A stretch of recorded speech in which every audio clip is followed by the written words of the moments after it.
Our next speaker is none other than Liliana Salazar, and she is the National Director of Special Education and Student Support for Academica, the nation's largest educational service provider for charter schools. She was formerly the District Director of Exceptional Student Education for Miami-Dade County Public Schools and has worked in the field of education for over 30 years in the capacities of teacher, assistant principal, principal, and district administrator. She has presented at several state and national conferences and has co-authored articles published in a variety of educational journals. She also hosts a monthly podcast titled Teach the Way They Learn. And if you're not a subscriber, you should be. She is currently working on her Doctor of Education in Leadership and Innovation Administration from St. Thomas University. And of course, her distinction is that she is one of our professors for Doral College. Bonnie May, who is presenting with her, is a dedicated educator and leader in curriculum development, instructional excellence, and school operations. With over 20 years of experience in education, she has served as a teacher, principal, adjunct professor, and regional director, influencing school growth and student achievement. Currently, as a regional director at Academica, she directly supports 20 schools, guiding leadership teams, ensuring compliance, and implementing strategic initiatives to improve student outcomes. Wow. Welcome, ladies. Hi. Do we have 2 mics? There you go. They got one? I really don't need a mic. I'm Cuban, but, we'll go ahead and I'll use a mic today. What can I say? Well, good afternoon, everyone. My name is Liliana Salazar. I think I've had many of you in a lot of my classes, so thank you for being here today. I really appreciate it. And this is my wonderful counterpart. Do you work now, Bonnie? Let me see. Is it working? No. Okay, so I'm going to give you this one. You're getting there? All right. I have faith. Oh, there now we're working. Go. We got it. Oh, thank you. Look, she's right. already into this. Yes. She's turned Cuban living in Miami, so it all works out. I have to keep up with the Cuban tornado over here. Does anyone have our PowerPoint up? There you go. All right. Well, I don't do stage. I do floor. So you want to come on down and we're going to do the floor here? Sure. So everyone should have a little packet with materials. They put us after lunch on purpose, guys, so you don't fall asleep, okay? There's a reason that we do that. Mwah. Okay, don't dim the lights too much. Yeah. Don't dim, because you guys are going to work. We don't need working anyone after falling lunch. asleep here. Yeah, no one's going to fall asleep. All right, so welcome to our presentation. Our presentation is on boosting student memory strategies for academic success based on the science of student learning. You don't need to take out anything from your little Ziploc yet. We're going to take it out in a little bit. I just want to make sure everyone has a Ziploc. So if you do not have a Ziploc, please raise your hand. All right, can I get my helpers? Helpers, make sure those bags get up there, please. We have a few people that do not have the training materials. Keep your hands up. Keep your hands up. We've got plenty.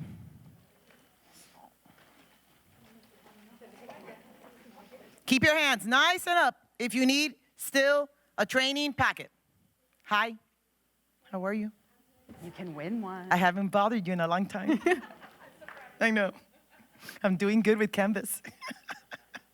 Right, that's why I bother Catchy. All right, let's go to the next slide while we're getting that done. This is all of my social media. Please, please, please follow me. I am trying to beat my youngest daughter. She has like 10,000 followers. I'm at 5. So hopefully, if you guys follow me today, I'm going to get 5 more, and I can get close to the 10,000. And I do hope that you can also put the hashtags, the DC Symposium 2025. I don't know if that was the hashtag, guys, but I made it up. Doral, was that the hashtag? That it works? Okay, all right. I make stuff up. All right. And by the way, let me go ahead and start by saying thank you for working in a charter school. because your zip code should never dictate where you are allowed to take your child to get an education in this country. So please give yourselves a round of applause. Thank you for choosing charter schools and school choice. Thank you very much, because you guys have options, but we very much appreciate that you are here helping us with the movement of school choice. All right, next slide. So our learning objectives today are, today we will review the research of Herman Ebbinghaus and its role in the science of learning. And today, second thing that we will do today is today we will develop a toolkit of 5 evidence-based approaches to enhance student memory, enable educators to support their students in improving academic performance, and fostering lifelong learning success. And they told me I have to do that in 1 hour. So we're gonna do this. This is normally like a 4-hour presentation. So we're doing this presentation on Cuban coffee mode, okay? So I want everyone to think that they drank some Cuban coffee. I mean, hello, this is a Miami school. There should be a little old lady making coffee after lunch anyways, walking around, right? Is your body not feeling it? Is your body not saying, where's the little old lady from the cafeteria that walks through all the school and brings a Cuban coffee, right? You know? And that gets you going from 1 to 3:30, right? All right? Doral. Oh, okay. All right. Well, then we'll do it outside later. We got to do it. Thank you, Bernie. Thank you, Bernie. I appreciate that. All right. Next slide. All right. So we're going to be doing a lot of group activities. So I want to make sure that I'm able to get your attention. So the attention signal is when I go 3, 2, 1, you're going to get your hand, you're going to put it on your brain, and you're going to go boost. So 3, 2, 1. Everyone say? Boost. 3, 2, 1. Boost. 3, 2, 1.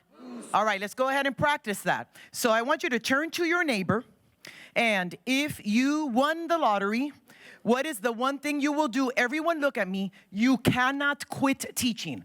That is not an option. All right? It's not an option because we need teachers. In fact, every one of you, you know what we need to do?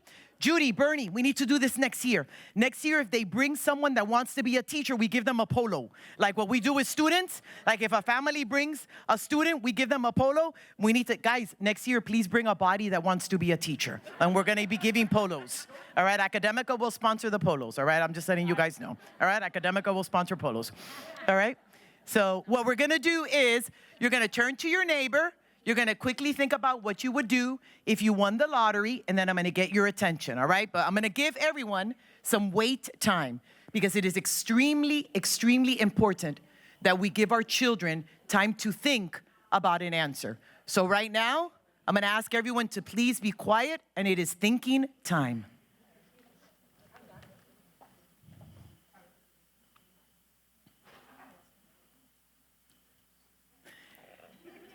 Turn to your neighbor. What would you do if you won the lottery? Go. What would you do? No, I would try it out.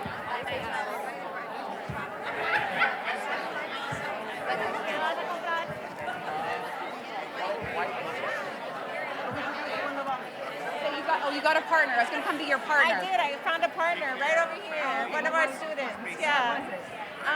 She is going to pay up. All righty. 3, 2, 1. 3, 2, 1. 3, 2, 1. 3, 2, 1. Excellent. Hands down, eyes on the screen. Next slide, please. All right. So we'll be doing some group activities today, but I think you guys already have the A and B partner thing good, so we're going to go ahead and go to the next slide. And this is the raffle slide. So every time you see I have some people that are trained, they know it. Every time you see the raffle slide, we scream because you're going to get, there you go, all right, I got it. Because you're going to get a Starbucks gift card. It's a $15 Starbucks gift card, which means you can buy 1 cup of coffee, guys. Congratulations. And maybe the day-old cake pops, because they're like 50% off, okay? But on top of that, you're also going to get a Mr. Potato Head. Cherie, can you be our Vanna Blanco and show? You'll also get a Mr. Potato Head, and that will make sense in a little while. All right, so can I have the students put the slide back? And we're going to practice like we never saw the raffle slide. And go ahead. There you go. All right. Can someone go from Doral? Can someone go up and grab a 2? You have little raffle tickets up there, I heard? There they are. Go ahead. Give them to Bonnie. Pick one. All right, we have 318-225. 318. You got to be here to win. All right. Try again. Lost out. 318-199. I think you just got my mouth wide open. Those are the best LinkedIn photos ever. All right, 318-261. Ay, mi madre. Try again. I told you she was Cuban. Good one? I told you guys. I saw I you. said it very I'm clear. getting there. She's Cuban. 318-366. So close. Oh my God. Okay, we got one? Oh, Yes, yay! thank God, okay? All right, excellent. All right, no worries. We've got many more raffles going on throughout the presentation. Next slide. All right. So let's talk a little bit about the science of learning. And again, this is a very long presentation, so I tried to just condense a little bit about what we know about the science of learning. So this is a very, very basic definition. But over the past 20 years, this field of cognitive science is growing, and that's what we know of as the science of learning. It is not the science of reading. These are two different things. And I know that many of you are working at your schools right now, and you've probably had a lot of professional development on science of reading. This is science of learning. And what we're doing is that researchers are looking at how students learn. Because what's happening is that there's a whole bunch of information out there about how to teach. But you know what? I'm one of the people in Academica that visits all 200 and something schools in 10 different states. In fact, just this week, I was in Atlanta, got on an airplane, and then I was in Las Vegas yesterday, actually working, not having fun, just so you know. All right, so I go into a lot of schools, and I see a lot of teaching going on, but I don't always see learning going on. And so it's very important that we, when we're lesson planning and when we're thinking about how we're going to work with students, we view it through the lens of how can my student learn? Not how can I teach, but how can my student learn? And that's what cognitive science is all about.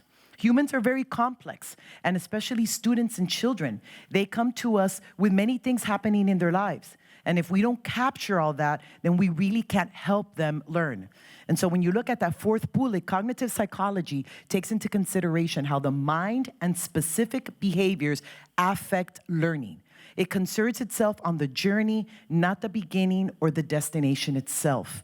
And so when I count to 3, if everyone can please read that last bullet with me, that is highlighted, 1, 2, 3, cognitive.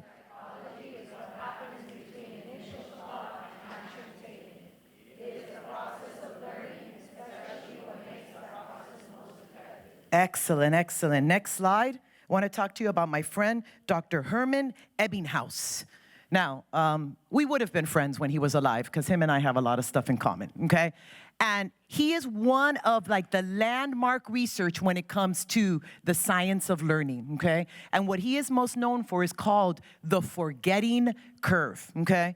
And so the first few slides talk about how our brain works. I can't get into too much detail about that, but know that a student has learned once that information gets into their long-term memory. So long-term memory is right here. Short-term memory is right here. When you guys are teaching, it's coming here into short-term memory. How you teach is gonna make sure that it goes into long-term memory. Every time a student goes from long-term memory and brings it up to short-term memory, that is learning. So long to short, learned.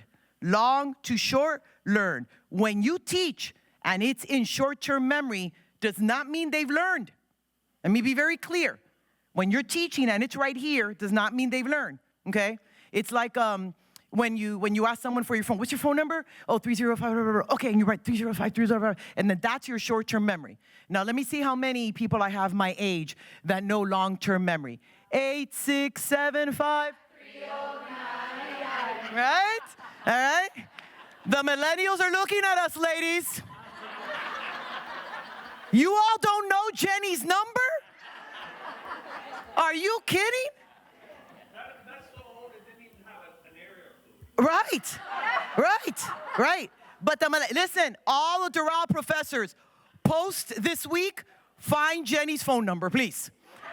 We have to get these people extra credit. We Extra have credit. to get them Jenny's to know phone number. 8675309, right? What happened? That went into long-term memory. A great way to do it is using music. Music helps students get information into that long-term memory. So, Herman Ebbinghaus discovered through his landmark research in the field of retention and learning, the forgetting curve, a measure of how much we forget over time. This is what his work is all about. He discovered that without reinforcement or connections to prior knowledge, information is quickly forgotten. Are you ready? 56% in 1 hour, 66% after a day, and 75% after 6 days. I'm gonna say that one more time. If you do not teach ensuring that there is reinforcement, which means that's active engagement, and you're not connecting to prior knowledge, in 1 hour, by the time they go to second period, they've already forgotten 56% of what you taught them. 66% in a day, 75% after 6 days. I'm not even talking about a student with a disability or a student learning English as a second language. This is just a regular student. So how we teach to ensure students learn is extremely important, so that make sure that we're getting to that long-term memory. Next slide. So this is another graphic that shows that. Next slide. So knowing the brain is pretty complicated, okay? And so I say, not everyone has a neuroscientist in their family where you can sit down with them and you can talk to them about what is going on in the brain. This is my proud moment, so I'm totally gonna brag, but this is my middle daughter, Amanda. She also used to work for Doral, and she just got her master's degree from Wake Forest University in neuroscience, okay? So I have to show her off. Woo woo. Show off that girl. She looks like her dad, but she has my intelligence. Let's be very clear. Very clear right now who that girl came out like, all right? Let's be very, very clear, okay? And so not everyone has a neuroscientist in the house that you could say, hey, can you tell me how the brain works and how students learn? But guess what? You don't need your own neuroscientist, okay? Because Bonnie and I are going to be your teacher neuroscientists today. Next slide. So we're gonna show you 5 evidence-based approaches to enhance student memory. Because what happens? When it's here, it's in memory. It's in memory. And once it's in memory, it's learned. It's learned. Do you know why we have intervention groups, guys? Because they never got it the first time around. It never made it where? To their long-term memory. That's why we have intervention groups. That's why Tier 1 instruction is so important. I always tell all of the principals, forget those interventions. Focus on your Tier 1 instruction. If they get it the first time, you won't have any interventions at all. So it's really important that when they are getting new information, we are making sure that we are getting it into that long-term memory. And these are 5 evidence-based ways that neuroscientists say that it works. Number 1 is called drawing for learning, and that's one of the strategies under the production effect. Number 2 is reading out loud.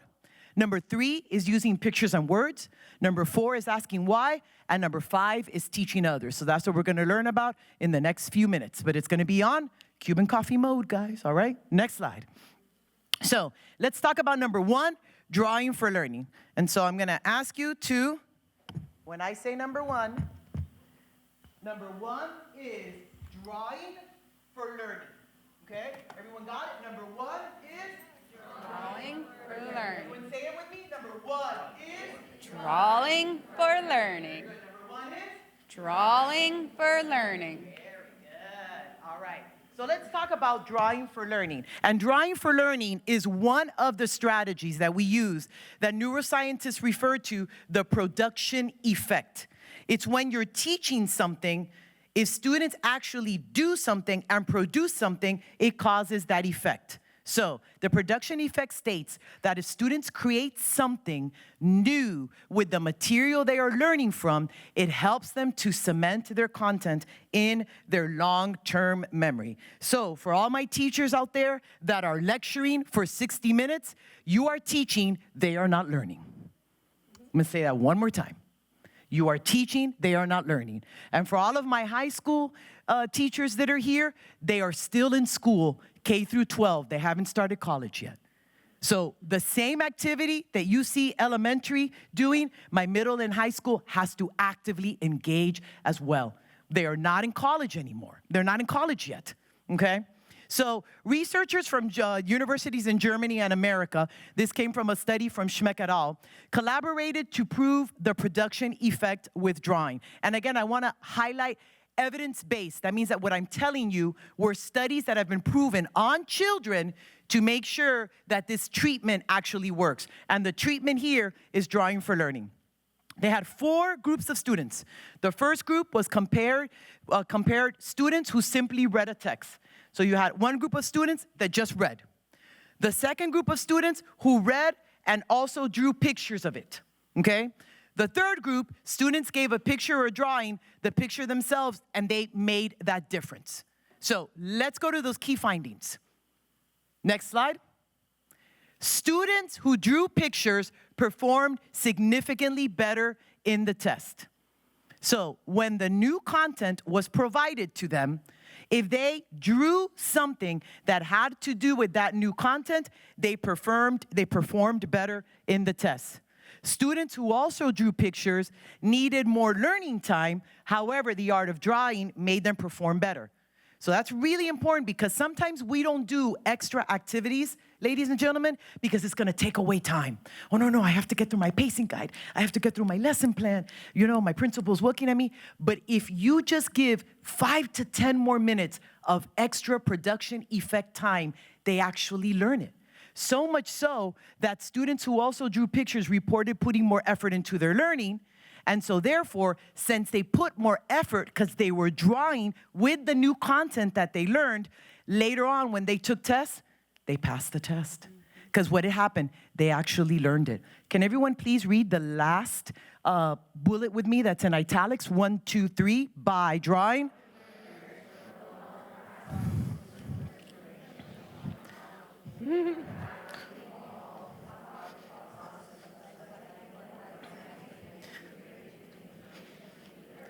Absolutely. So and this, again, this refers to new content. So when they are actively engaged, if they're doing the production effect, then we are good to go. So we are going to start our first activity. So I'm gonna ask everyone to go to the next slide, and I'm gonna model this. And Guillermo, if I can borrow that real quick. All right. So I don't want anyone opening up anything yet. I want all eyes on me. All eyes on me, right? Okay? I know you guys are dying to get to the plate. Yes. And I saw some of you already trading colors. I always want pink as well. Okay? So before we open up our packet, let me go ahead and explain what you're going to do. So all eyes are on me. There is no movement going on. There's explicit instruction going on right now, which means this is my red carpet and all eyes are on me. Okay? What we're going to do is that we are going to actually practice drawing for learning. And we are going to use our Mr. Potato Head as our note taker. Okay? So I'm going to, about to blow the millennial mind out of the and the next one, I'm going to blow it. Okay? Back in the day, all right, when dinosaurs roamed the earth, and me and Julie were teaching, right? Okay? We used to use something called carbon paper. Right? Okay? Carbon paper. And the dinosaur, oh, I got some dinosaurs! All right, big stuff, here we go! So what we're going to do is you're going to get your Mr. Potato Head. You're going to make sure that the carbon paper is on the right side, which means the shiny part is going to be here, and you're going to get your pencil. No one yet. We're going to get a pencil. And by the way, a lot of the pencils get cut to the staple. And you're going to trace Mr. Potato Head onto here. Millennials, get ready. This is the old zero. And I was going to bring in the ditto machine. You all remember the ditto machine? And you would go and you would get it. What would you do?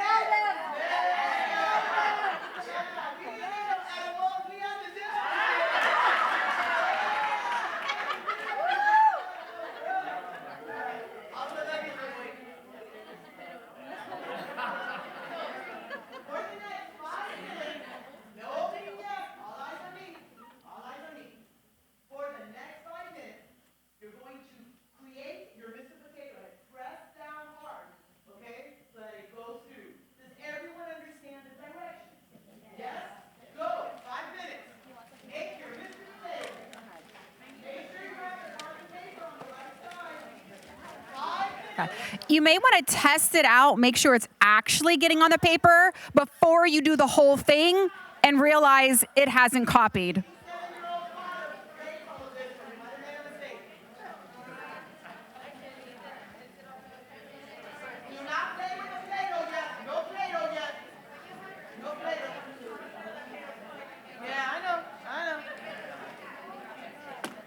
Yeah, make sure it's tracing before you do the whole picture. 5 minutes. Make sure it's tracing.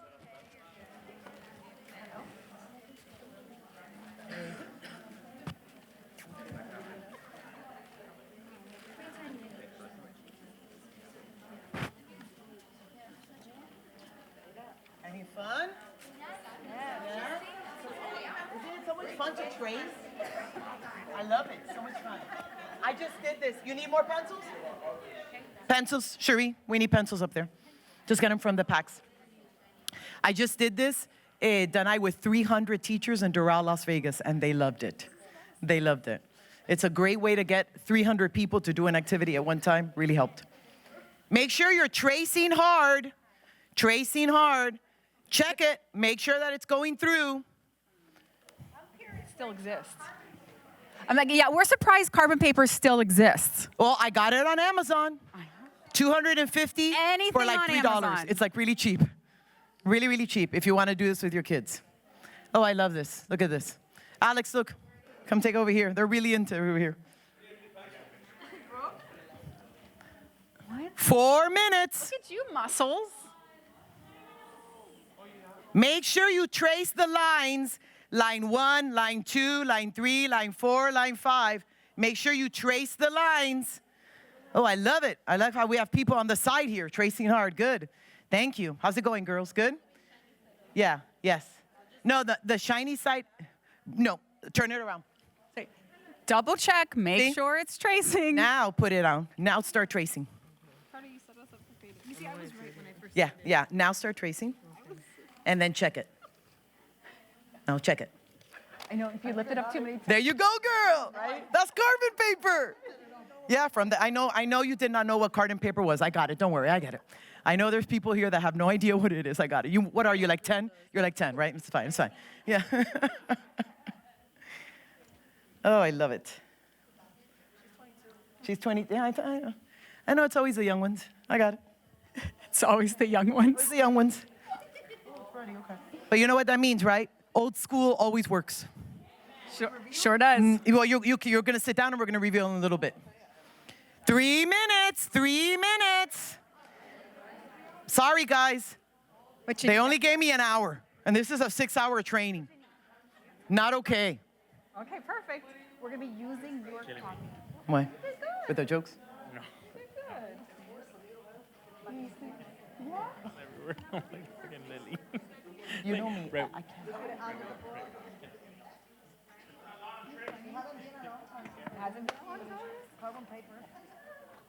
I didn't have carbon paper, but I had the overhead.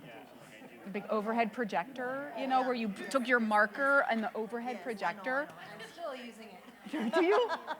Make sure you make the lines. Draw the lines. Draw the lines. How we doing back here? Good? Yeah? Happening? Did you check it? Is it going through? You checked it? Good job. 2 minutes. 2 minutes. Come on, let's keep it pushing. You're good. Sometimes people with their eyes are over here because they keep shifting it. So. You did it? Oh, 2 minutes. I'm so proud of my masterpiece. you should be. I want to autograph it. Make sure you draw the lines. Good job. Yes. Look at this. How wonderful. This is what it needs to look like at the end. Okay? This is what it needs to look like at the end. Are we ready for the grand reveal for everyone to I think show we're going to give them 1 more minute. 1 more minute. And then we can do the grand reveal. Oh, yeah, we got to do, Alex, when we do the grand reveal, we want to do a Alex, picture. come down here. Everyone's going to show their masterpieces. 1 minute. How'd it come out? Good? Good? Good? Oh, okay. All right. All right. All right. I like it. All right. All right. There you go. Yeah, you have to put the numbers. So it's 1, 2, and 3 and make the lines. 30 seconds, ladies and gentlemen. 30 seconds. 30 seconds. No Play-Doh yet. Keep the Play-Doh in the bag. I know you all want the Play-Doh bad. Oh, good. Sometimes people reveal it and the eyes are like off to the side. What color do you want? Shifted it. I'll get it for you. You guys did good. Cherie. This is what assistants are for.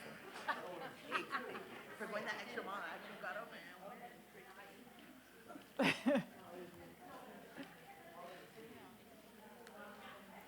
10 seconds.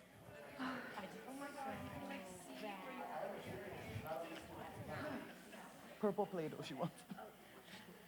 Here we go. 3, 2, 1. Boost. One more time. 3, 2, 1. Boost. 3, 2, 1. Boost. All eyes on me. Thank you. You got me. You got it. Love You the and me. What school you at? participation. Matter Brickle. Oh, yeah, of course. Yeah, I love it.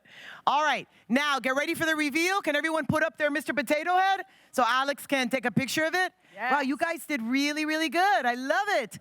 Great job. Give yourselves a round of applause. What a great job. Give yourself a round of applause. All right, next slide.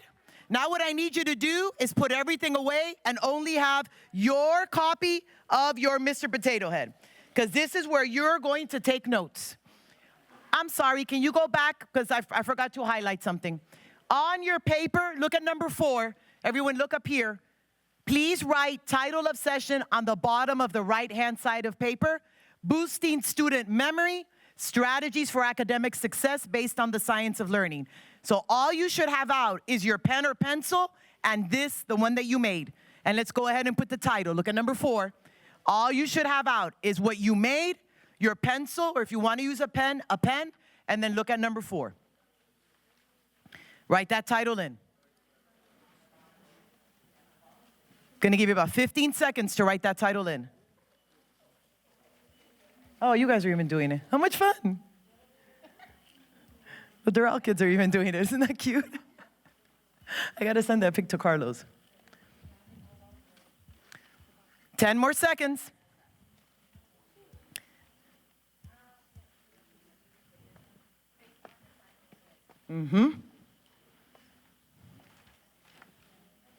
Can I get a thumbs up right next to you so I can see when we're ready to go to the next slide? Thumbs up.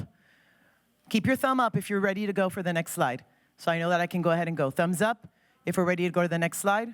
10 more seconds. Keep those thumbs up. Keep those thumbs up when you're ready to go. All right, next slide.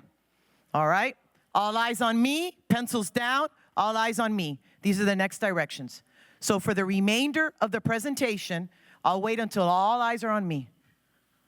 For the remainder of the presentation, you're gonna use your Mr. Potato Head to take notes, okay? Your first note-taking, no writing, just gonna give you the directions right now, okay? So your first thing is that you're gonna find, not yet, let me give you the directions first. You're gonna find your line number 1, and you're gonna write drawing for learning on line number 1. Not yet, all eyes on me, all eyes on me. Right now, it's explicit instruction. So that means only, you guys are only looking at me. Explicit instruction, right there, that first phase, very important. That's where we lose children. That's why we start having kids that it doesn't get into the long-term memory, because they're busy doing other things and they're not completely looking at you. So if you want to immediately improve student memory when you are teaching, nothing else is happening in the class, they're only looking at you. Then you know for sure the probability of what you are teaching, that new content is gonna start getting into their brain. But if they're busy doing this or getting their pencil, then it's not gonna happen. A lot about classroom management is extremely important. Idalia, you teach the class. Idalia teaches the classroom management class, okay? Then what you're going to do is you're gonna think about how you can incorporate these strategies or this strategy into your classroom. I'm gonna give you wait time. And then you're gonna write it down underneath line number 1. So you have line number 1, drawing for learning. I'm gonna give you think time so you can write down how you're gonna use it in your classroom next week. And then, after I give you wait time and you write it down, you're going to share with your shoulder partner. I want to highlight something. My think, pair, share has one extra word in it. What is the extra word? Right. So I do, what is number 1? Number 2? Number 3? Number 4? You have to do right. When they're thinking, they have to write down their thoughts, because guess what that does? That increases student memory. When you write it down, so it's these little nuances of when you're teaching that you really don't think about, does it make a difference? And it does. It makes a huge difference. So we're gonna model that. Bonnie and I are gonna model that for the next few minutes, okay? So again, we are gonna write drawing for learning on line 1. You're gonna think about how you're gonna use this in your classroom. And then in a few minutes, I'm gonna give you an opportunity to share. So no one should be talking, everyone should be thinking and writing. Can we go to the next slide? These are the 8 ways to use the production effect. I already told you that we're using drawing it, but you have the opportunity to look at other ways that you can use the production effect and talk about that. If you don't want to use drawing in your class, there's other ways that you can talk about it. So I'm going to leave this slide up. So for the next 2 to 3 minutes, there is no talking. We are only thinking and writing. Go.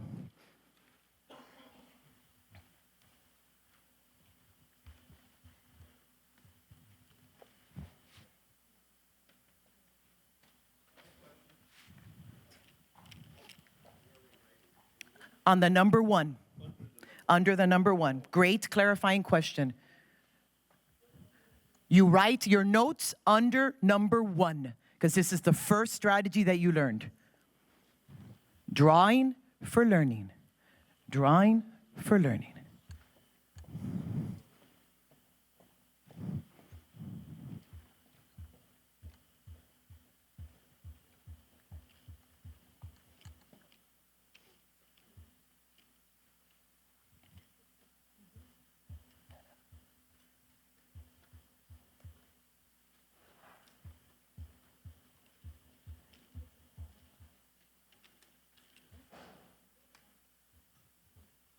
About 1 more minute.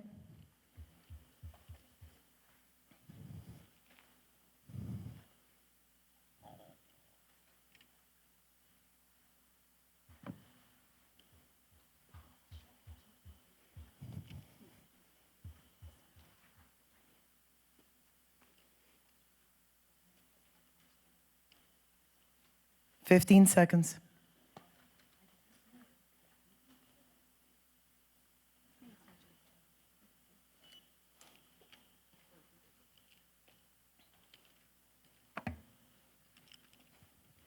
All right, for the next 30 seconds to 1 minute, please share with your shoulder partner, how are you going to use the production effect strategy in your classroom next week? Go. Go, go, go. Everyone should be talking now. Share, share, share. Can you hear me when I'm on this one? I can hear you, but I think mine is stronger. I say super low. What, Yeah, you mind yeah, so- switching like while I'm doing it? No. So I'm like, I can't hear, but it sounds too loud. I am. I'm always louder.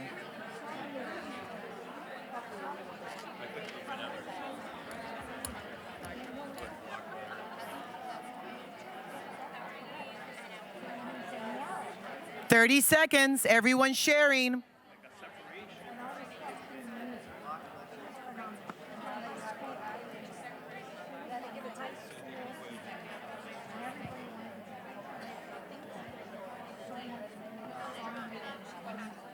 What did you guys say you're gonna do?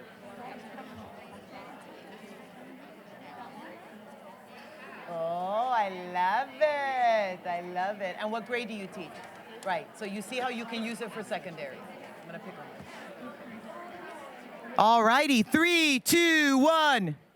3, 2, 1. 3, 2, 1. 3, 2, 1. All eyes on me. All eyes on me. Thank you. Now, very important.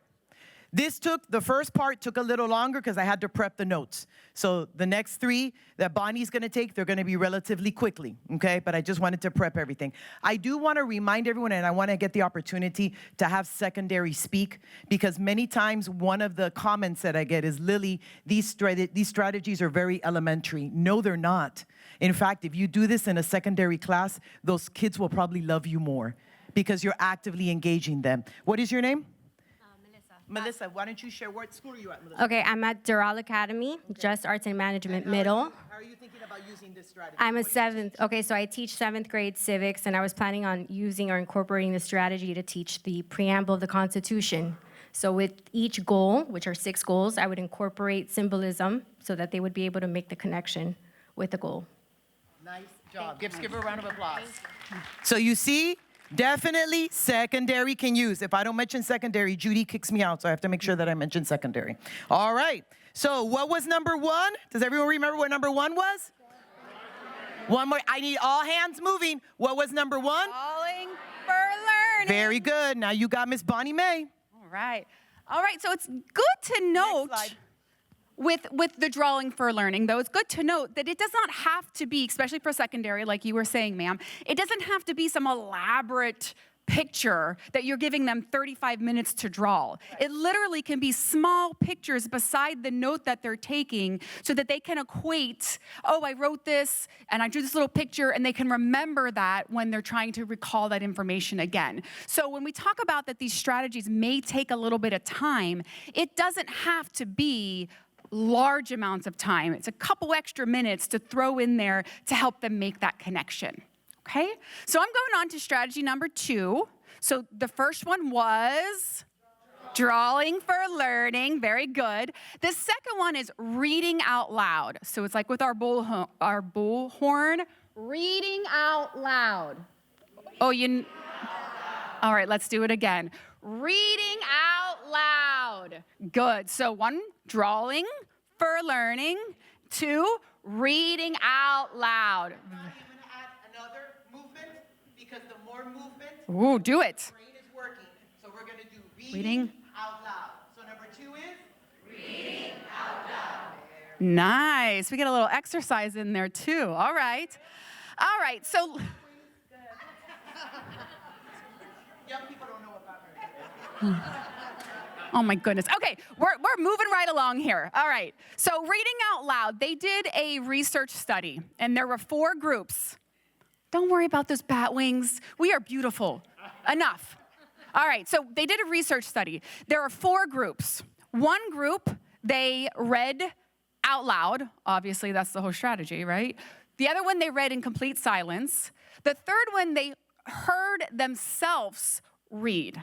So there was a list of words. They heard themselves read those lists of words. And then the last one was someone else's voice was recorded, and then they listened to that. Okay? So which one do you think is the most effective strategy? Next slide. Obviously, reading out loud was by far the most effective strategy, right? Because we're making it an active learning experience, right? The more that you can get kids to be active in this event of learning, the better they're gonna take what they learn and shove it on into the back of their memory, right? So if you can get them to read out loud, if you can get them to use their different senses in a combination of ways, the better chance they have of putting that into their long-term memory. Right? So obviously, hearing themselves read, even though it was on a recording, is the second best. And obviously, I think this is kind of what we would assume, right? The one that is the least effective is reading in silence. So, because bullet 3, study by hearing someone else speak to you. If you're lecturing, it's not working. yes. I'm going to say that one more time. Students have to be actively engaged in the learning process.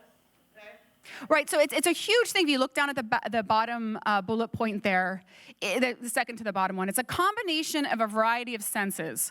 So if you are standing up here simply trying to teach, trying to let them, even if you're being super engaging and funny and you're moving your arms and you're doing all this cool stuff, because sometimes we're like tap dancing up here to keep them entertained, even if you're doing that, they're loving it in the moment because you're entertaining them, but they're not putting it into their long-term memory. So it's writing, it's reading out loud, it's adding those little pictures in there. We're making it an active event for them to take it on in, okay?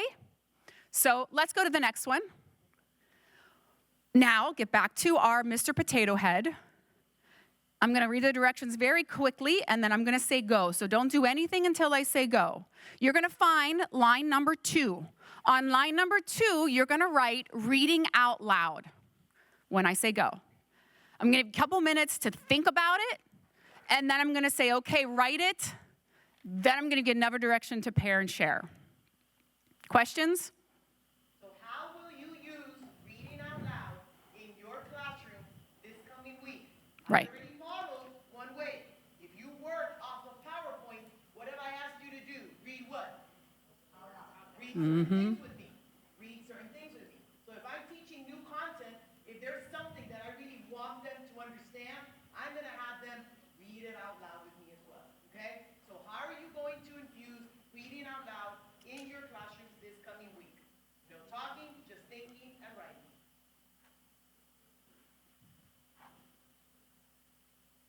Okay, go ahead and write that on line number 2. Your thoughts. How are you using this in your classroom?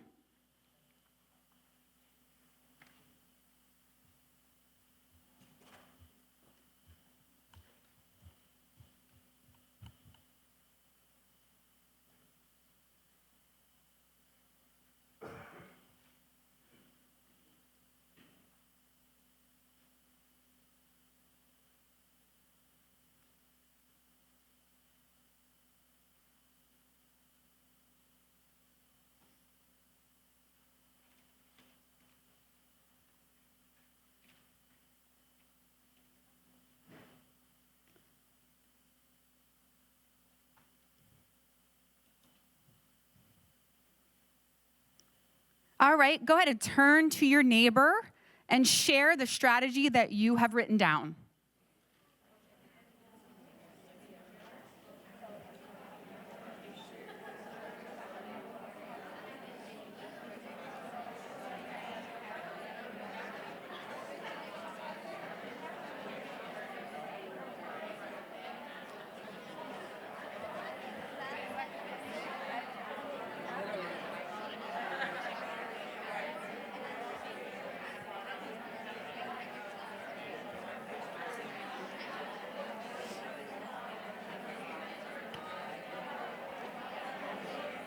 Does my reading folks over here want to share? Miss Sarah Pye, Miss Erica, does my intensive reading want to share? Okay. 1, 2, 3, eyes on me. 3, 2, 1. Boost. Boost. All right, we have 2 intensive reading teachers up here that are gonna fist fight. Just kidding. But they are gonna share their favorite way to incorporate reading out loud. Here's Dr. Phi. I'll let Miss Rains say her first one, which I'm okay with. Well, the first one was a total cheat. I copied Miss Salazar and said choral reading from the PowerPoint. Choral reading is acceptable. Would you like to say your next? To give you the opportunity to rebut, absolutely. Popcorn reading. Popcorn is for eating, not reading.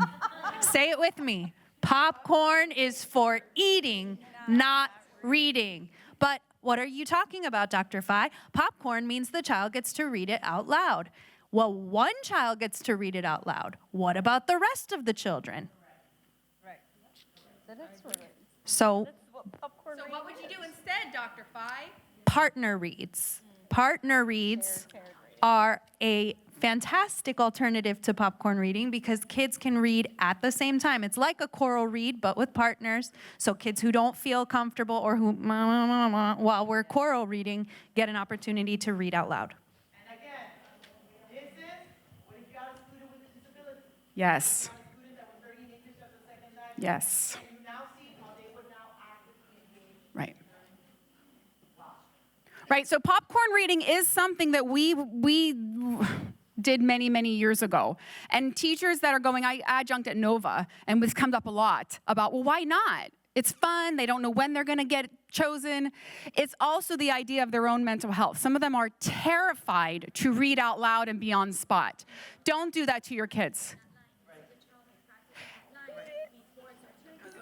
Excellent point. Excellent point. She's saying if they are counting sentences, they're trying to figure out what sentence they're going to read, and they're practicing and practicing. They're not hearing anything that the other kids are reading because they're waiting for their own. So think about that. I also want to talk about many of you that were in the Fred Flintstone era with me. Remember, there was a big movement for sustained silent reading, okay?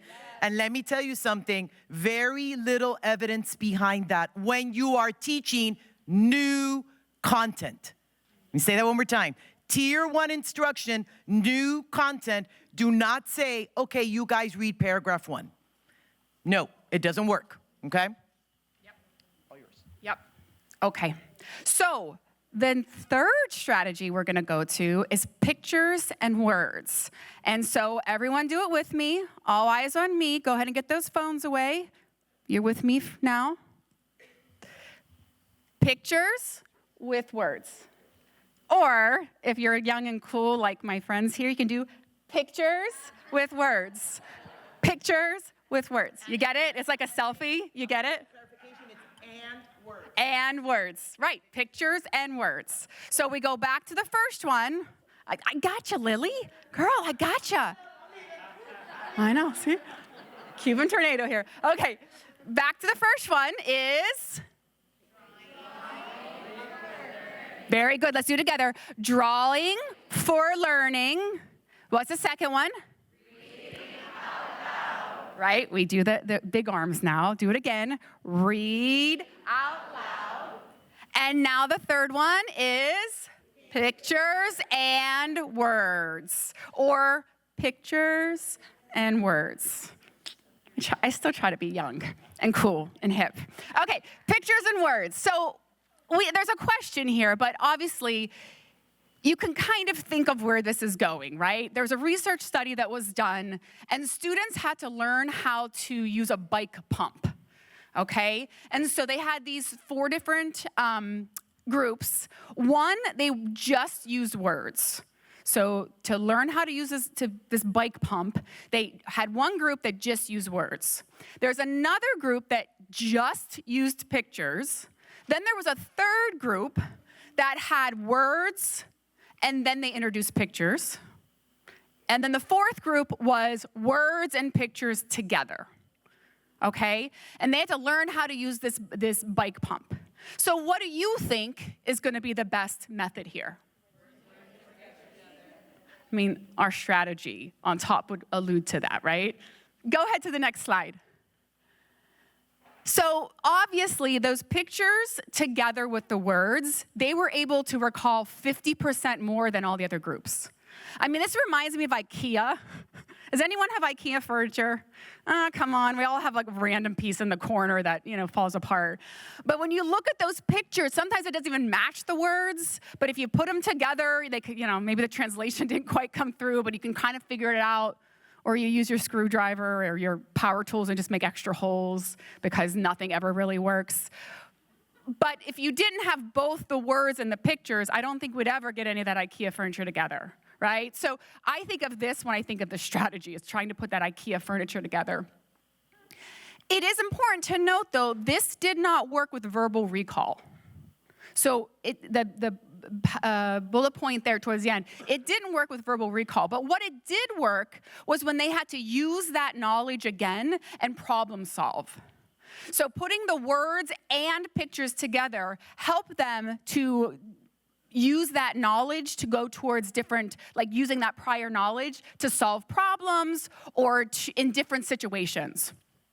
So it's really important, again, that we're giving them multiple ways to learn things, multiple ways to see the things, so that it's going towards not just their short term, but it's going and logging right there in that long-term memory. So if we move on to the next slide, this is the visuals. Go for it. Neuroscience term, can we go back one? The neuroscience term for this study is dual coding. Dual coding. You're doing this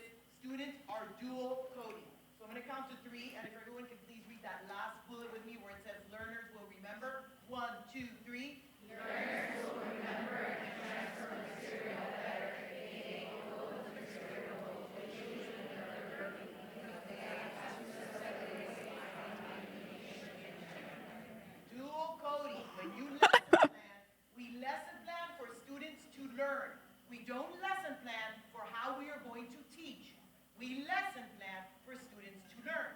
So when you lesson plan, you should be thinking about dual coding, okay? Go to the next slide. Next. There we go. So there's lots of reasons for visuals, and I'm a huge advocate for this, even directions. If you're just giving directions on what they should do, it also should be written on the board so that you say it, you write it on the board. It saves you all right, ladies? That was in my presentation in this morning. Good minds think alike. I have to say that we didn't talk, and you are reinforcing everything that I covered, but in a deeper level. So it's like amazing. It all works out. All of us. We did not plan this. That just means how important this is. That we all came with the same mindset. Well, because putting things visually also is huge classroom management, right? You don't want a student to ask you the same thing 5 times. If you give directions once and you write them on the board and you have a picture with them, they never have to ask you again, right? So there's lots of reasons why visuals are super important. The one I really like, there's a few that I like that I'm going to point out. Visuals help the kids to see what you mean. So we're all educators. We all feel like we are really good at describing what we want them to do, right? And sometimes we spend a lot of time describing what we need them to do, and then all of a sudden you're like, go do it. And you look and you're like, oh, shit. They didn't do anything I wanted them to do. Like, they didn't catch anything, right? Like, sometimes it just happens. So this, they can see what you mean. So sometimes having that visual is just like, oh, I get what she means now. I understand what he's trying to say now, okay? The other one is visuals help with independence. Not just the little guys, but also the high schoolers, right? Like if they come into your room and they're like, oh, shoot, where do I put X, Y, and Z? And it's already there as a visual, like, oh, okay, I don't have to ask my teacher. Also, save yourself some sanity. You don't want to be asked 100 times what to do. You want to just, point. Oh, it's right there. Go ahead, check it out. That's what makes it easier, right? Another one I really like is that visuals, it's right here at the bottom, have no attitude, right? It's funny, but it's true, right? So if you're a teacher and you're being asked the same question 5 times, even if you don't mean to, sometimes your tone's like, well, I said it 5 times, and it's right there in the box, right? Like it just comes out because you're irritated, even if you don't mean to. So sometimes you can just point, go, oh, it's up there on the board, check it out. Oh, I already said it's on the board, right? So they can just see the visual. I love that one. And then the third one is it helps reduce anxiety. If you have those kids that are nervous, they don't know what's going on, or not that they don't know what's going on, but they're scared to ask a question or they're not sure, it's there. They don't have to feel that anxiety. Everyone likes to know what's going to happen to them, right? Like, what are they getting into? Which is another classroom management tip of like, have your agenda up there. Let them know what they're getting into. That's a visual. It helps to relieve some anxiety. Okay? Next. Before you go to the next slide, high school, secondary, middle school. She always had that something in. Your classrooms need to look like elementary walls, okay? You don't have to have all the Dr. Seuss and all the little goofy stuff, but you need to put stuff on your walls, okay? Yeah, honestly, yeah. When we walk into classrooms, especially high school classrooms, and there's nothing on the wall, they're just like these light green walls, it's sad. I'm like, oh, I feel sad when I walk in. We want to create a good learning environment. What's that, Bernie? Yes. Yes. Put the mic so everyone can hear. Well, he's being a little negative, but it's true. Stereotyping a little bit that, being a high school principal, you walk into the social studies classes taught by males, and you wonder, where's their artistic touch? Or we need someone to help them decorate their classes a little bit. So. Well, and that is not a bad idea, principals. Sometimes you have that person that loves to decorate. They love to add things to the classroom. So you just help that teacher by mentoring with the other teacher that likes to decorate. Judy? In my whole life, when I first became an assistant principal, having been an elementary teacher before that, I almost cried when I went to the classes. Corkboard that you would see the bulletin board empty with one little paper saying maybe the class schedule. Yeah. It was so frustrating that I got in my soapbox, and I'm not a very delicate person when I get upset. So they called the union on me. Because how could you ask a teacher to decorate the class? They are not decorators. Well, I'm telling you, they started decorating because looking at me, going to the wall and in front, I saying, why don't we put something here? Kids, would you like to? I mean, not seeing a school work, a student work, going to a class that is dead, it is dead, and having somebody behind a podium talking to 40 kids that are all over the place does not work. It is pathetic. And yeah, and I'm hoping that by having an EPI program here, when we get people that have all other degrees, they know a lot of biology or a lot of history, but no idea about what you guys are doing. I'm a very, very proud person today seeing the presentations because I want to do more for high school. Gary Montano and I kept saying, what are we going to do to engage high school teachers? So. Perfect. Perfect. Okay.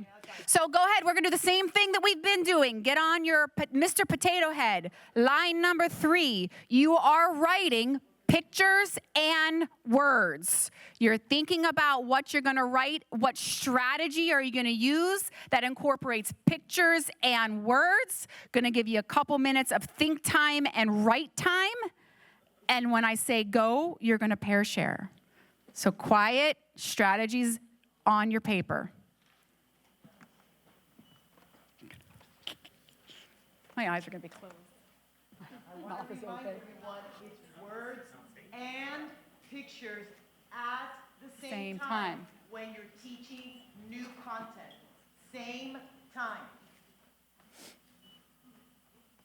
We have to do Ask White rather quickly. Okay.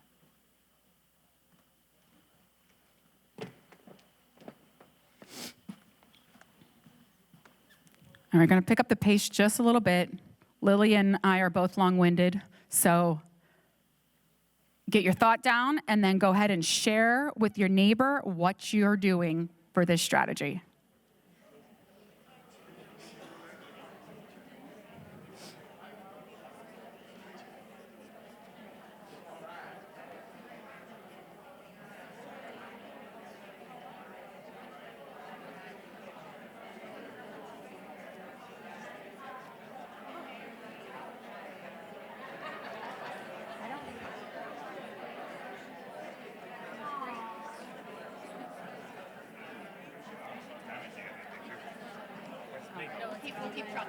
Yes. Ask Why can be quick, so that's fine. What's our boost? I think we're over a little. Really? Okay. All right. We're okay. We started later. Yeah, we started later. Yeah. We're okay? But 5 takes a while. Okay. So Ask Why needs to be quick. All right. Ready? Boost. 3, 2, 1. Boost. 2, 1. Boost.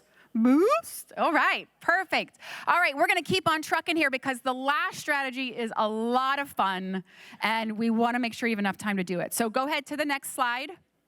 Woo! All right. Read them real quick, and then Cherie will take them to him. All right? All right. We're going to do 2 right now. 318-207. 207. Keep your hand up. Congratulations. 318-354-354. Excellent. Woo! Cherie will take it to you now. Thank you. Go. All right. Next slide. All right. The next one is ready? 1, 2, 3, boost. All right. Eyes on me. Potato heads are super cool. I'm second best. Ask why is the next one. Ready? We're going to do this. Ask why. Perfect. First strategy is? Excellent. Second? Third? And words. Excellent. 4? Why?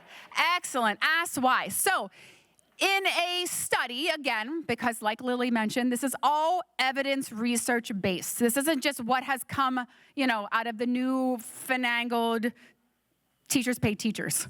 No, we don't use that.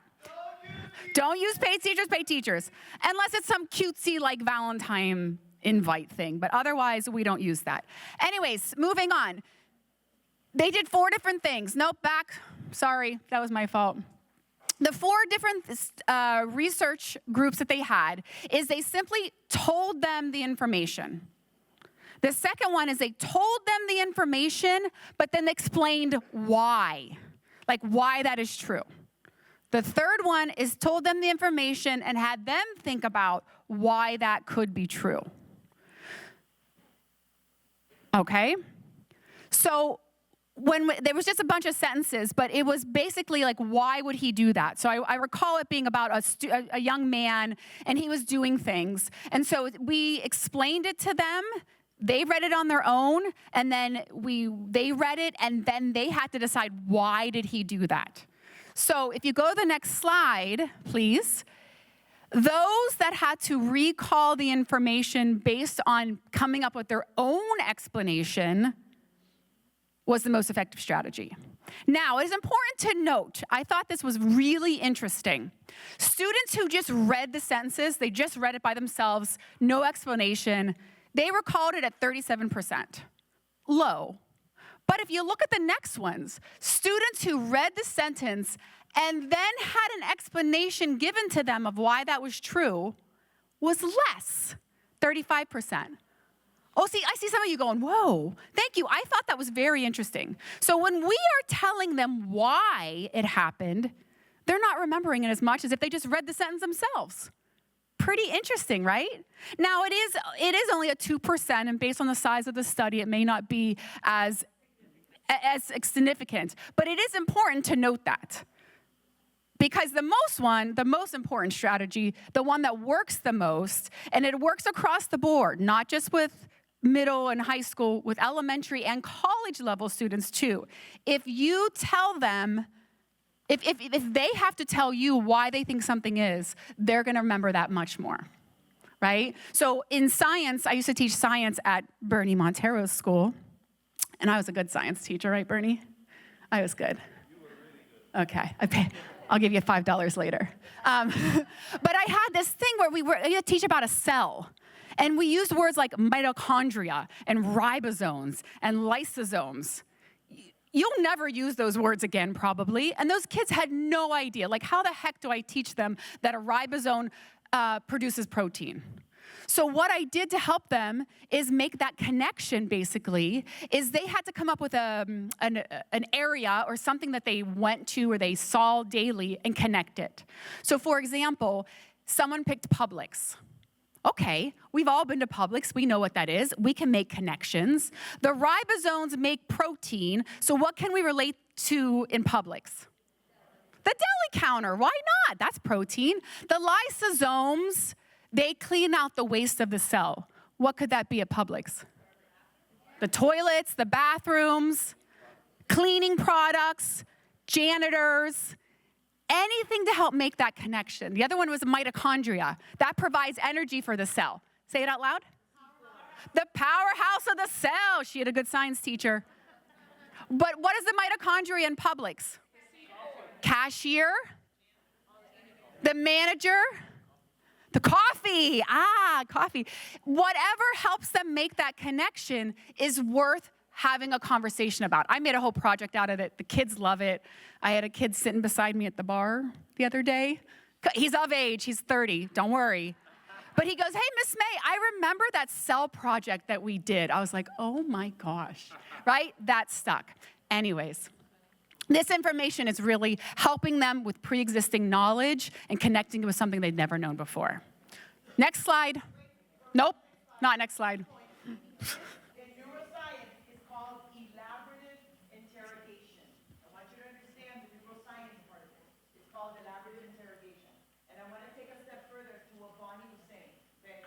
You made the connection.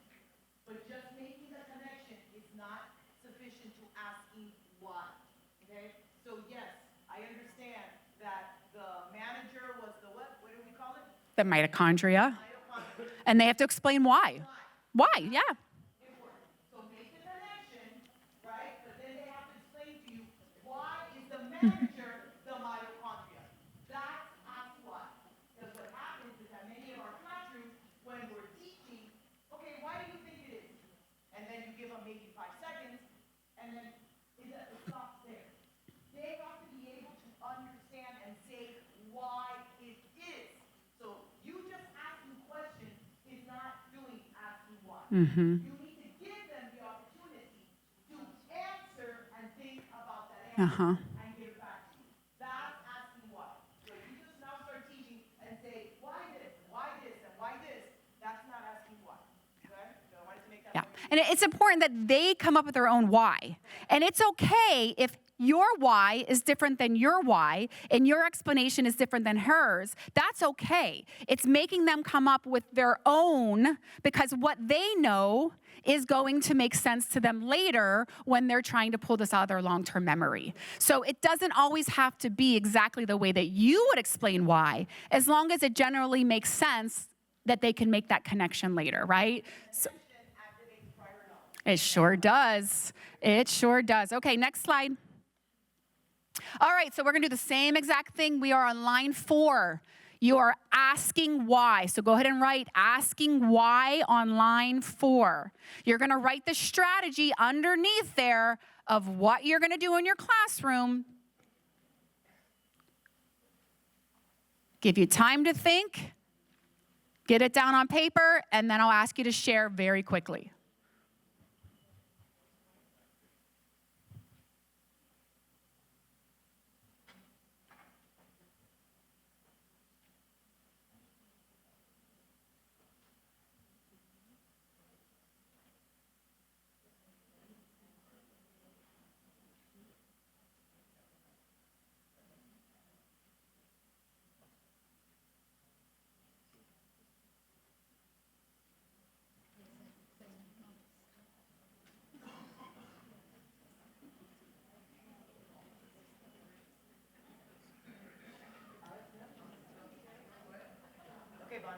All right, go ahead very quickly. Turn to your neighbor and share your strategies. Next slide.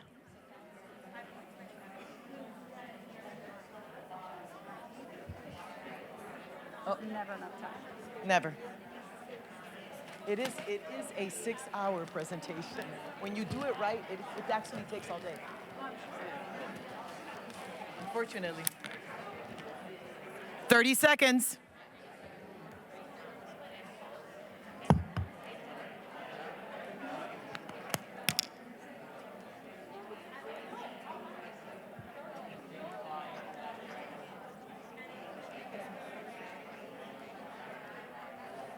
Okay, I can't get this out.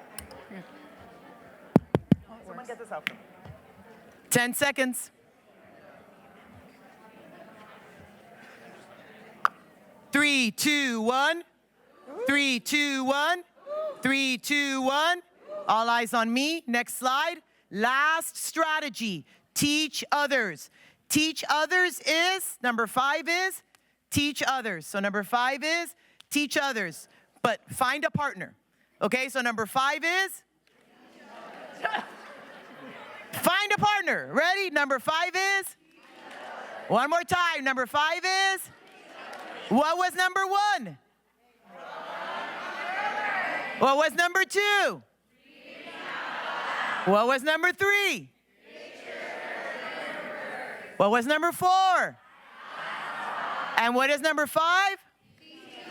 There you go. You guys got it. We're getting it. All right. All eyes on me. 3, 2, 1, boost. All eyes on me. Pencils down. Time for explicit instruction. Nothing else is happening in the classroom except all eyes on me. Thank you. Okay? So when we're looking at teaching for others, we're looking at the work of Nestojico, and what he did is he conducted 2 experiments. He had 100 students, okay? And he divided them in 50, okay? 50 of the students were told to prepare for the test, and your test was gonna be to teach someone else, That's your test. Your test is to teach someone else the content. The other 50 were just told to study for the test. Got it? So 2 groups. I was told my test is going to be to teach Alex how to take pictures, for example. And then the other ones, the other 50, what they did is just read about how to take pictures. Now, you guys already know where I'm going with this, right? You know? And I'm sure we live it every day, right? When you teach and you're going into territory that you do not know and you have to really study and learn it, when you have to teach it, have you noticed that there's a deeper understanding? Because when you study to teach something, you're doing a lot more in the brain. So we need to give our students opportunities to do that, okay? Next slide. So this is what the research said. Students who had been expected to teach the material to someone else remembered more of the material. They also remembered it in a more efficient way than those that thought it was going to be than those that were just going to take the test. Here's really important. In the final exam, that means weeks later, those who were supposed to teach someone or study to teach someone did 12% better, okay? And students who thought they were going to teach someone were also more likely to get that information and know those concepts and be able to use that information again. The neuroscience term for this is called the protege effect. That's the neuroscience term. I want to be very, very careful and note that teach others, be careful with it. Don't start off with teach others. I would start teach others maybe month 5 or 6 of your school year, because some students might get very anxious about teaching others, okay? I have, there's many, even all of us, even we get anxious when we present, right? And we do this a lot. So you have to be very careful when you use this strategy, okay? And so if everyone can please read that last bullet with me, counting to 3, 1, 2, 3.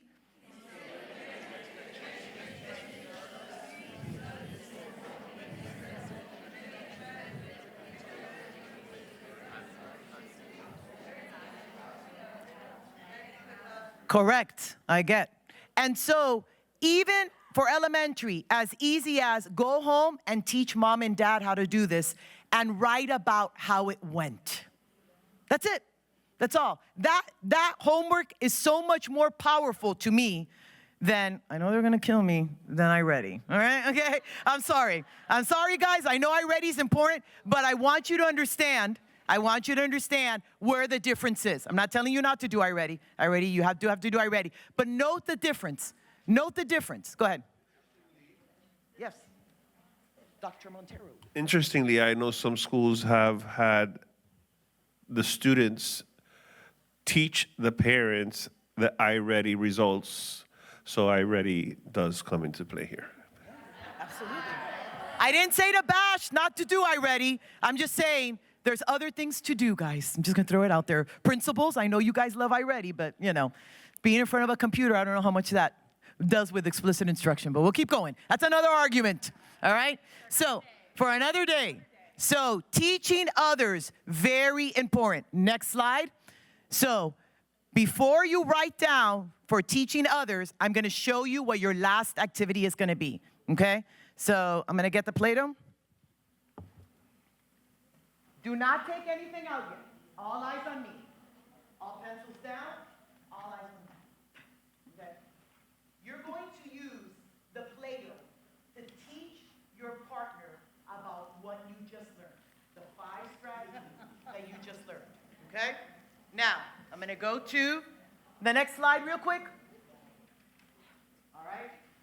I see a lot of movement going on. There should be no movement at all. All eyes should be on me. Thank you so much. Everything amazing. Okay.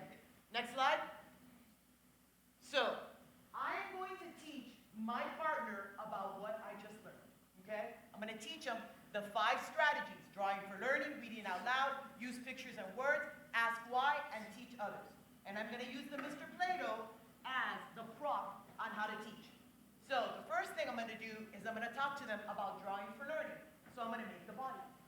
And I'm going to say, drawing for learning is, and explain what drawing for learning is. You're not only listing, you're explaining what it is. The second one is reading out loud. I'm going to make a little mouth. in my Mr. Potato Head. And then I'm going to talk to my partner about what reading out loud is. The next one is using pictures and words. I'm going to make an eye and a nose in my Mr. Potato Head. And then I'm going to talk about eyes, pictures, and words. You guys got it? So you're using the Play-Doh to create a Mr. Potato Head to teach your content. You're going to take turns. So one person will do 1, the next person will do 2, that next person will do 3, and the next person will do 4. Okay? That's what we're going to do. Use different colors. Yes. Your partner, if you want to use the mouth, if she has red, and I can make a blue mouth, look how cool that is. Oh, girl. Oh, girl. Right. Oh, girl. And we want blue eyes. Oh, girl. Oh, no. Oh, no. What's happening here? What's happening here, Body Man? This is cool stuff, guys. What is happening here? You guys got it? Go. Start teaching each other. Teach. Teach. I want to see teaching going on.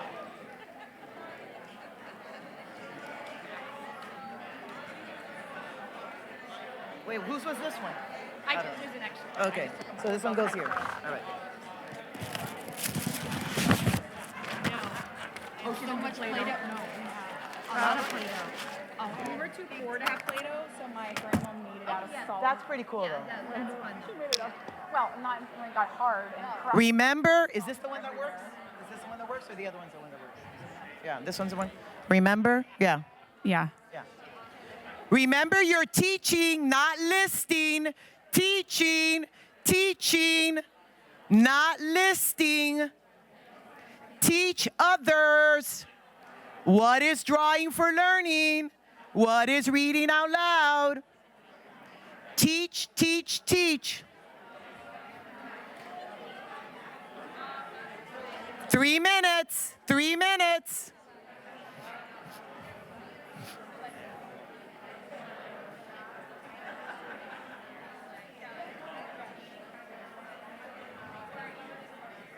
You're teaching? Gotta teach. Teach. You're teaching, right? Gotta teach. Teach. Oh, I know, I couldn't even get it out either. You gotta teach. 2 minutes.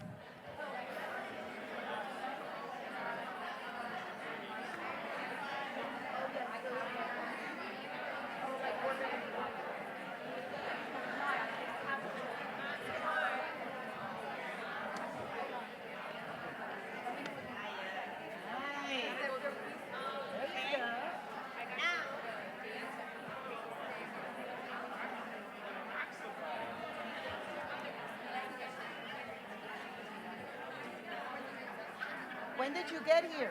On Sunday, last On Sunday. Sunday, okay. Yes, How long are you going to be here? until March 7th. March 7th. Okay. Puerto Rico. Nice to see you. Rico, living in Portugal. I know. No, it's so pretty too. It's beautiful over there. You cannot. 1 minute.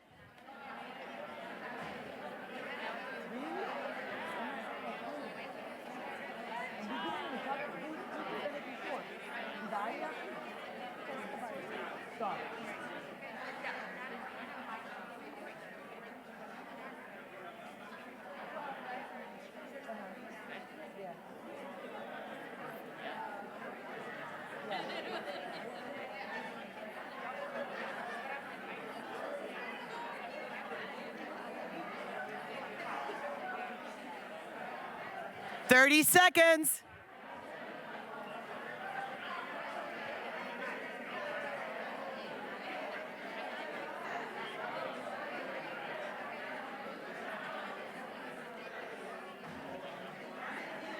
Wow, that's freaky that we didn't even plan this. You didn't plan everything that you got. So the mindfulness and teaching. And it was like, you both have one slide that was the same. Yeah. The Wow, visual. that's freaky. It's very, but We all think the same. 3, 2, 1. 3, 2, 1. 3, 2, 1. Great. All eyes on me. Next slide. Let's go ahead and stand up and review what we learned today. Everyone stand up. Let's stand up. Stand up. Stand up. Stand up. Yeah, do some stretches. Stand up. We're almost Bonnie, get up here. Let's go through them and see if you remember. Make sure you say the number. So here we go. Number 1 was drawing for learning. Number 2 was reading out loud. Number 3 was number 4 was ask why. Number 5 was each other. Give yourself a round of applause. Next slide. Have a seat. If you like what you heard today, I have a podcast. It's called Teach the Way They Learn. You can scan the QR code. Podcast just got picked up on iHeartRadio, so we're really happy about that. So we just had Mike Diamond from the show A&E Intervention come on and talk about him having dyslexia. So if you want to keep on listening to wonderful teaching strategies, a lot of our Academica people are there. Please make sure and follow me and leave some reviews. Next slide. All of my social media, please make sure that you are taking, and I hope that we have earned hashtag Lily and Bonnie Rocks. Did we earn it? Let's give a round of applause to Bonnie May. Thank you. Bonnie's so great. Not too many people like to present with me, so that's very, I'm very glad. It's not too many people like to present with me, so. All right, and the next slide, last but not least, we've got, next slide. All right, we've got 3 more raffles and we're done. Guys, thank you very much. Thank you for what you're doing. Thank you for choosing teaching. 3, 2, 1. 3, 2, 1. All eyes on me. Thank you for what you're doing. Thank you for choosing teaching. Find friends and bring them into teaching because we need more teachers. And thank you for always prioritizing not how you teach, but how students. Not how you teach, but how students. Very good. Go, Bonnie. 318-351. 318-269. 318-336. 318-336. 318-167. 318-383. My God, someone just lie at this point. 318-223. Just kidding. I liked your participation, though. Thanks, man. All right. 318-223. No. 318-282. 318-278. 318-285. All right, 2 more. Go. Keep on going. 318-226. 318-333. Oh my God. Where these folks go? 318-315. 315? 315. 318-308. 308. Are you kidding? 263. 250. Yes! Oh. Woo! One more. Oh my God, there's more? There's more? One more, Miss Potato Head. Come on, girl. 310. Yay. Woo! I saved that one for my super best friend. Everyone.